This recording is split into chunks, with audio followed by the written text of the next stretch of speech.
Evdən böyük divar güzgülərini yığışdırın əgər evdə Alzheimer xəstəniz varsa. Bu videoda gördüyünüz 84 yaşlı Şirin nənə Alzheimer xəstəliyindən əziyyət çəkir. She's looking at you. I know. I can't remember her name. What's her name? It's Betty in front of you. Who are you talking to? This lady here. Betty. I'm Betty. Well, she's Betty too. Oh, are you Betty too? Okay. All right. We got that settled.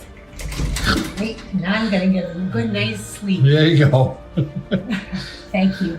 Və divarda o böyük güzgüdəki öz əksini başqa bir insan hesab edərək onunla danışmağa başlayır. O kimdir deyə soruşur və sənin adın nədir? Bilirəm, amma yadıma sala bilmirəm deyir. O Betty'dir. Yox, Betty mənəm deyir və onu qeyd etdiyim kimi başqa bir insan hesab edir və səbirlə də onunla söhbətini görürsünüz. Alzheimer xəstələrində bu qəsdən edilməyən xəstəliyin orta mərhələsində rastlaşdığımız bir əlamətdir və xəstələr üçün bəzən stres yarada bilir. Ona görə evdə böyük güzgülər olmamalıdır. Bundan başqa əgər hər hansı bir yerə aparmısınız, orada yenə də güzgü ilə qarşılaşıbsa və bənzər hadisə baş verirsə, bunu nəzərə almaq lazımdır ki, səbirlə, onunla mehriban şəkildə danışmaq lazımdır.